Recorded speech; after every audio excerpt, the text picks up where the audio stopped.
Hello, my fellow online Johnson University classmates. I have a message today that I find greatly disturbing, unpopular, and even divisive. You see, I have a problem with porn. Actually, we all have a problem with porn. The church has a huge problem with porn.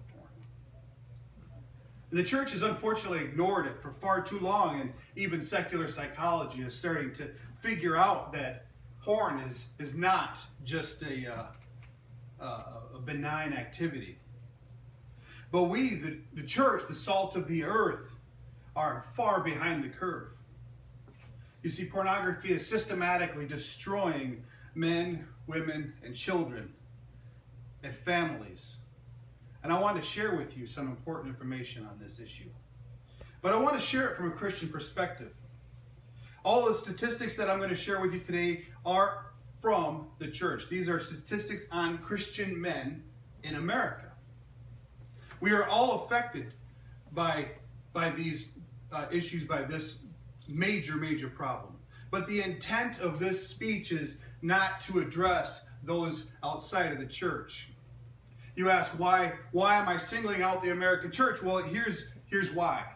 Because Jesus didn't tell the school or the therapist or the government to be a light to the world.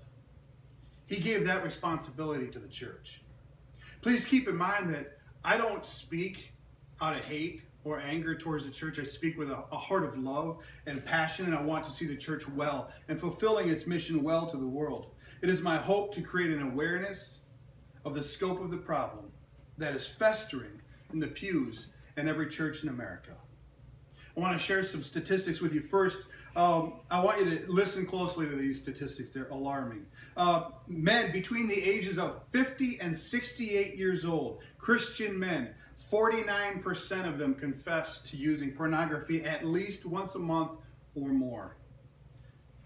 Men ages 31 to 49, that's men in my age group. I'm not going to tell you which end of the spectrum I'm on in that group, but men ages 31 to 49, 67% of Christian men in that age group confess to using pornography at least once a month. So that brings us to the young men, men ages 18 to 30. 79% confess to using pornography at least once a month. That's 80% of the church. 80% of Johnson University students. Christian men use pornography at nearly the same rate as those in the world.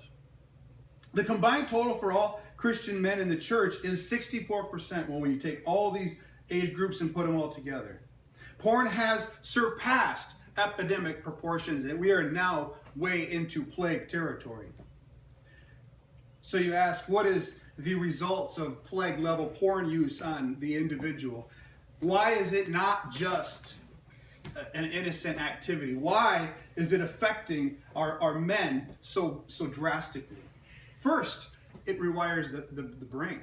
Every time we log on the internet and we click on a website, we're creating a neural pathway of stimulation in our brain, and it becomes easier and easier, and that pathway gets wider and wider. Think of a pathway in the snow. When we first walk through the snow, it's just footsteps, but every time we cross that same path, the path gets wider and deeper, and we create the same sort of effect in our brains when we view pornography. There is a huge increase of sexual health-related issues among young men.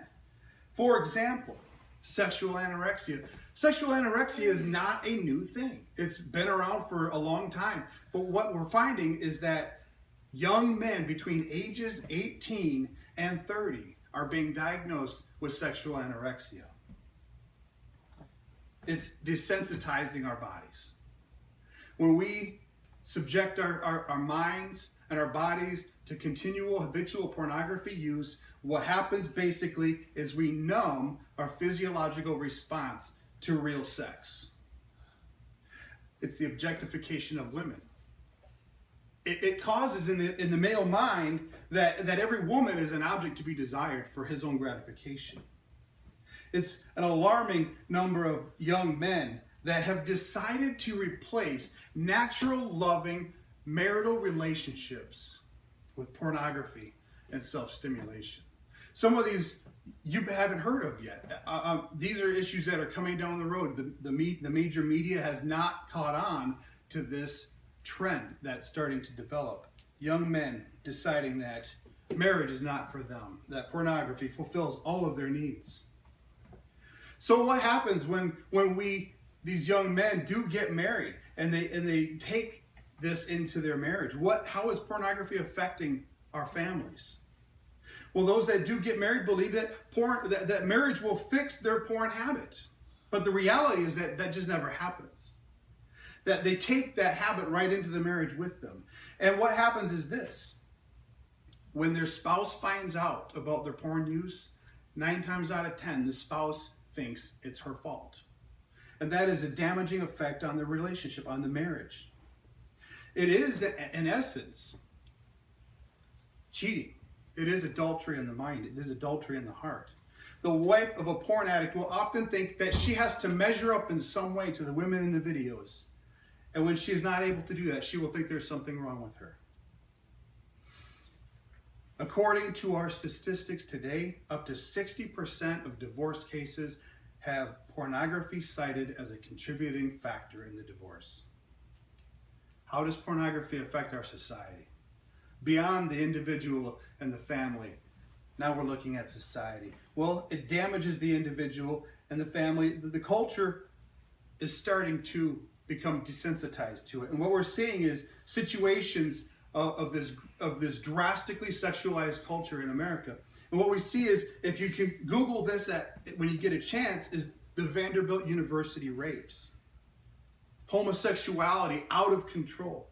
Adultery out of control. 35% of Christian men admit to having sexual affairs outside of their marriage. How about human sex trafficking? Prostitution. These are all effects of pornography on our society.